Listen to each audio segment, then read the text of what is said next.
Olá, queridos amigos, queridas amigas. Estamos estreando hoje este nosso novo programa Conexões Espiritualidade Crítica, que será veiculado no canal da Associação Brasileira de Pedagogia Espírita e no canal Paz e Bem, substituindo aquele nosso antigo Boas Palavras, Poesias e Reflexões.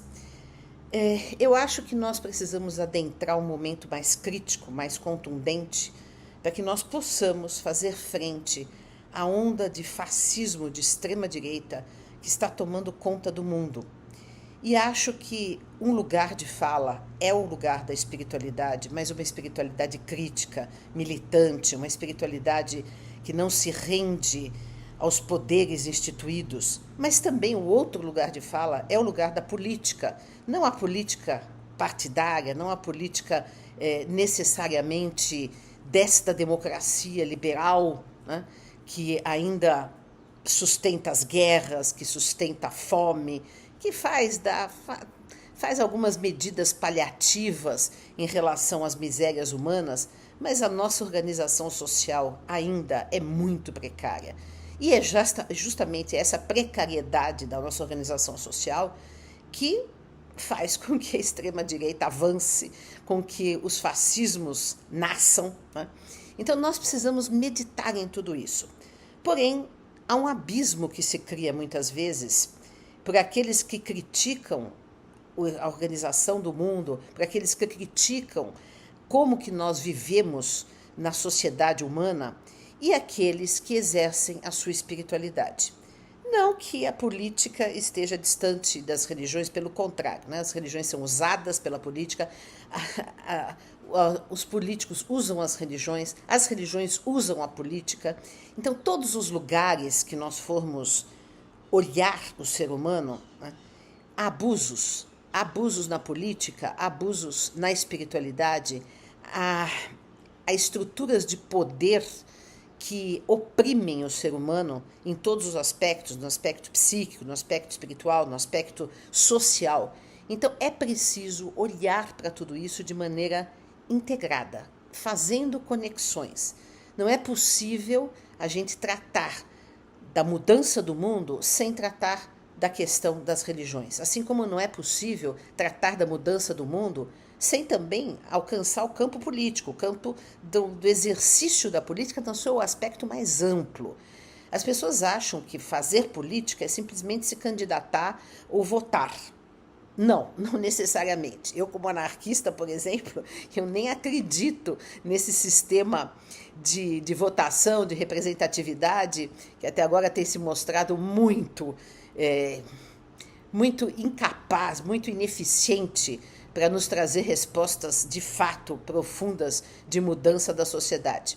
Essa é uma posição pessoal minha, mas seja como for, política é algo muito mais profundo, é um modo de estarmos no mundo com o outro, com a sociedade, o modo como nós nos organizamos, o modo como nós assumimos os nossos papéis sociais, a nossa interação na sociedade. Então, política é algo inevitável, porque somos seres políticos. Não podemos escapar dessa reflexão que nos faz entrar nos modos em que nós nos socializamos, nos modos em que a economia é feita, nos modos em que a nossa interação entre os grupos sociais se faz. Então, tudo isso tem que ser analisado.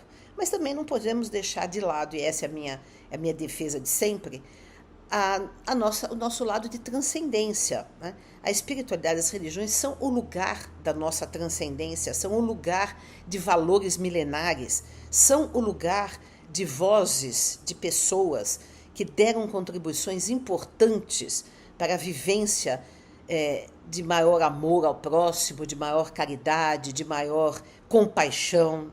No campo justamente da espiritualidade, e que está, em geral, ligada às religiões, porque nem sempre espiritualidade quer dizer religião, há possibilidade hoje cada vez mais, há pessoas que têm algum tipo de espiritualidade e não são conectadas com uma religião específica, mas a origem das espiritualidades é sempre a religião, as religiões, as tradições espirituais do planeta Terra.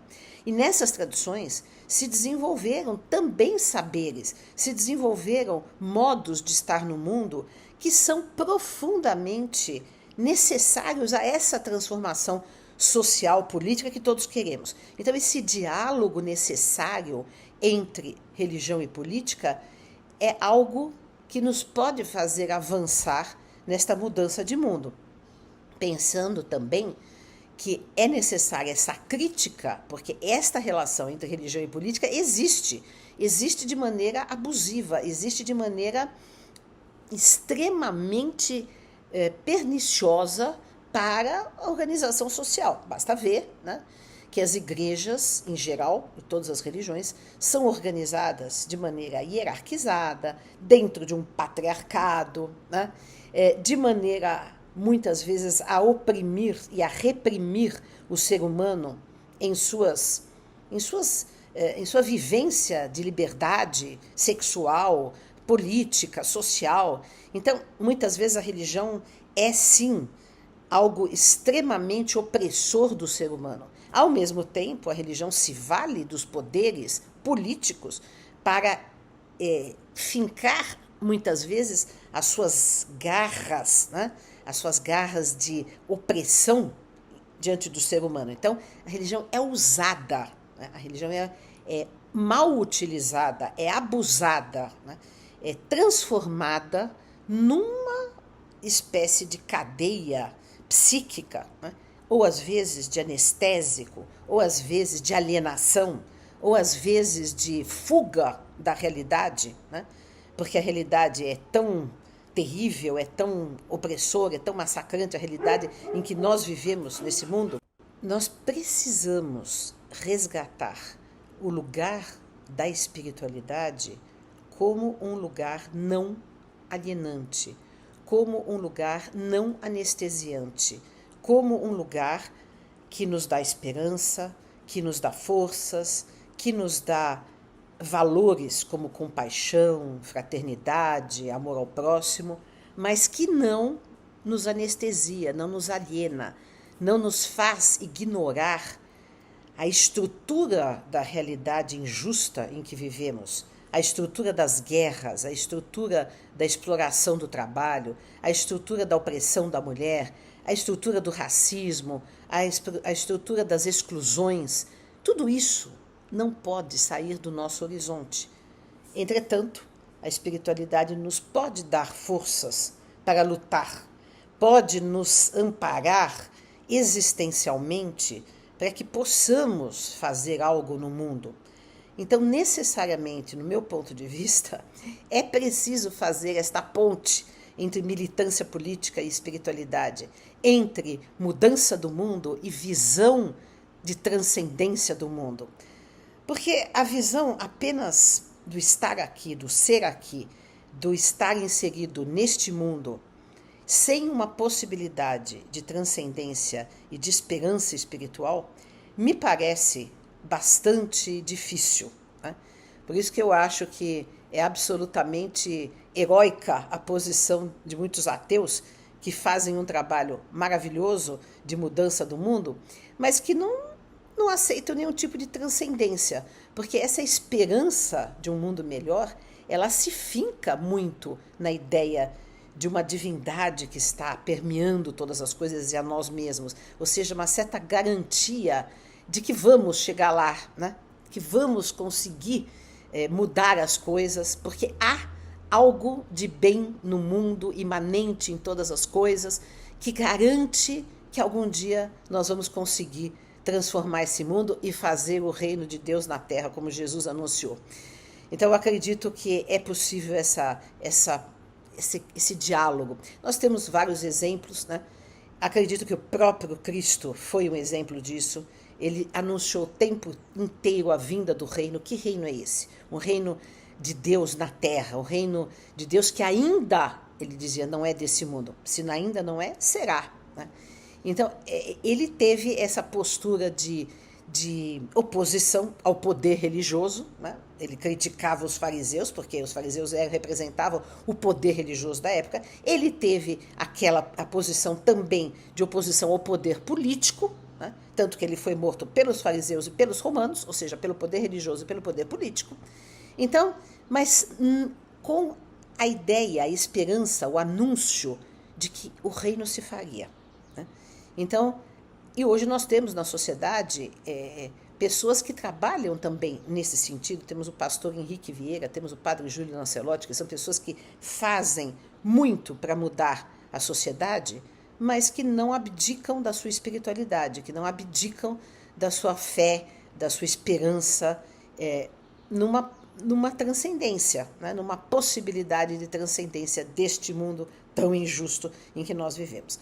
Então, essa é digamos, o caminho, este é o caminho que nós vamos seguir neste nosso programa Conexões Espiritualidade Crítica, trazendo esses diálogos também, falando da educação, falando de meio ambiente, falando de todos os temas que possam nos interessar para mudar o mundo, mas dentro dessa perspectiva de sempre fazer essa conexão entre todos os temas e a possibilidade de uma vivência de espiritualidade crítica, de uma vivência de espiritualidade não alienante, uma vivência de espiritualidade que nos faça avançar na transformação desse mundo com espírito crítico, até radical, contundente, para que nós possamos enxergar como funcionam essas estruturas injustas desse mundo, para poder transformá-lo com sabedoria, consciência e com espiritualidade também. E também, concomitantemente, toda semana estarei escrevendo no jornal GGN um artigo que combine com o tema da semana. Já está aqui embaixo no link o tema dessa semana, Conectando Religião e Política, que eu escrevi. Então nós podemos refletir com mais profundidade, primeiro na fala, depois na escrita, primeiro na escrita, depois na fala, porque a fala e a escrita são duas maneiras diferentes de expor um tema. Eu acho que a escrita ela organiza melhor, a fala ela amplia ou é mais didática às vezes, porque é mais comprida, mais longa, mas para que nós possamos ter consistência nessa contribuição neste ano de 2024, percorreremos então esse duplo caminho da escrita e da fala. Venham conosco, estejam conosco na sexta-feira, às 20 horas no canal da BPE, no sábado, às 7 horas, no canal Paz e Bem. Um abraço a todos e todas.